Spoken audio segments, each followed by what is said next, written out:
Fala pessoal, todos bem? Sejam bem-vindos, eu sou o William Godoy. Esse vídeo tem um oferecimento do OneFootball, que é o melhor aplicativo de futebol.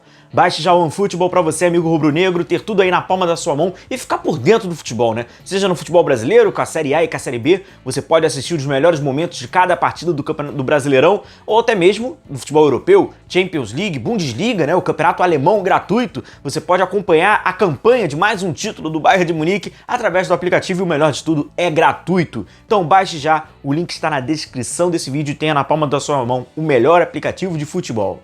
Galera, vamos falar de Copa do Brasil, né? Já está definido uma grandíssima decisão, Flamengo e Corinthians. Pode anotar agora aí, dia 12 e dia 19. O que nós saberemos na próxima terça-feira, que tem um caráter, né, de muita importância, é quem irá decidir no dia 19, no jogo da volta, na frente do seu torcedor. Logicamente, o corintiano e o flamenguista querem decidir, querem levantar essa taça na frente do seu torcedor. Apesar de ter aquela maldadezinha, né? Isso também é bacana. Já pensou? Erguer a taça na Arena Corinthians e tal, não sei o quê. Seria legal. Mas é claro que a decisão no Maracanã seria muito especial para a história do Flamengo. Flamengo e Corinthians, que em Copas do Brasil, os caras sempre chegam.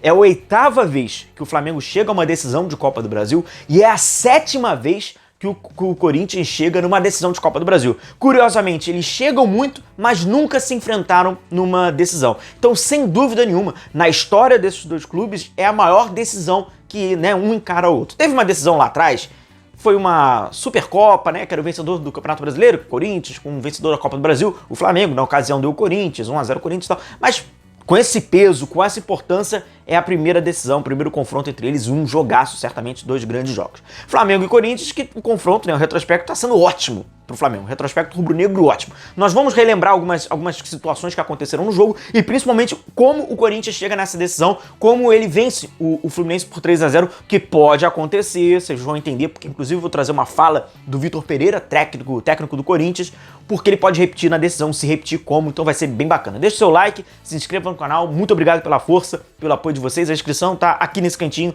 é muito importante, beleza? Como foi o jogo de ida? Libertadores, confronto, foi aquele separado em capítulos diferentes, né? Não sei se vocês lembram que o Corinthians concentrou muitos jogadores no meio de campo, isso obviamente dificulta o Flamengo, né? Que é um time que privilegia esse jogo por dentro, e aí começava a abrir pelo lado, formando duplas. Rodinei e Everton Ribeiro pelo lado direito e Felipe Luiz e João Gomes pelo lado esquerdo. E foi assim que então o Flamengo começou a escapar, né, essa aglomeração que o Corinthians fazia, né, de muita marcação no meio campo. Em alguns momentos o Corinthians trabalhava meio que num 4-1-4-1, aí tinha um espaço atrás dessa linha com 4, o Corinthians fez uma marcação média e aí era só o Cantígio, né, que tinha que fazer coberturas defensivas e eles tinham um jogador lento. O Flamengo começou, né, as coisas começaram a se encaixar. O Flamengo abre o placar com o golaço do Arrascaeta no segundo tempo, toca, não tá mais comigo, poderia ter, o Gabigol faz o segundo, poderia ter sido mais, foi um jogo bem tranquilo pro Flamengo na Arena Corinthians. Chega no Maracanã, a necessidade do resultado, né, o Corinthians já sobe um pouco mais a sua marcação, então a gente já vai falar bastante um pouquinho mais sobre isso, um pouquinho mais pra frente, e aí a marcação já é uma marcação um pouco mais individualizada, cada um ali marcando o seu, pegando o seu, e aí o Flamengo, né, pra sair, o que o Flamengo faz? Bola do Santos pro Pedro, aí tinha aquela proximidade do Pedro no Arrascaeta, com o Arrascaeta, perdão, no Pedro, pro Pedro fazer a casquinha na segunda bola, e assim o Flamengo, né, foi jogando e também, quando ele abre o placar, no Maracanã acabou, tranquilo, então era na ocasião rumo à semifinal. O Corinthians havia aberto bastante, né, seus jogadores, né, tinha posicionado inclusive o William para trabalhar ali pelo lado esquerdo, o meu xará inclusive que já saiu do Corinthians, né, o Corinthians abre muito, né, tem aquela questão dos jogadores para dar bastante amplitude pelos lados, né, com os laterais, não necessariamente com os pontas, não é Vanderlei Luxemburgo, fez uma tradução ridícula inclusive sobre algumas terminologias, e enfim, e aí o Corinthians buscou, mas o Flamengo foi infinitamente superior.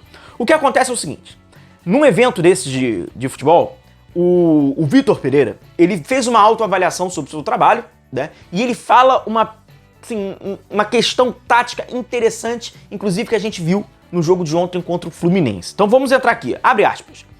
Pareço mais um treinador resultadista do que um treinador virado para o que eu mais amo no futebol, a estética, o jogo bem jogado.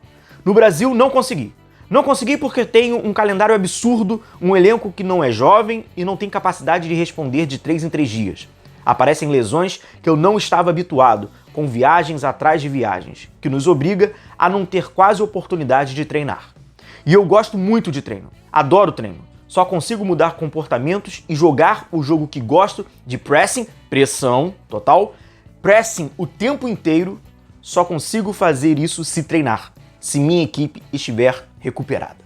Pois bem, coincidência ou não, o Vitor Pereira falou isso no evento e praticou isso nesse jogo da volta, nessa vitória do Corinthians sobre o Fluminense por 3-0.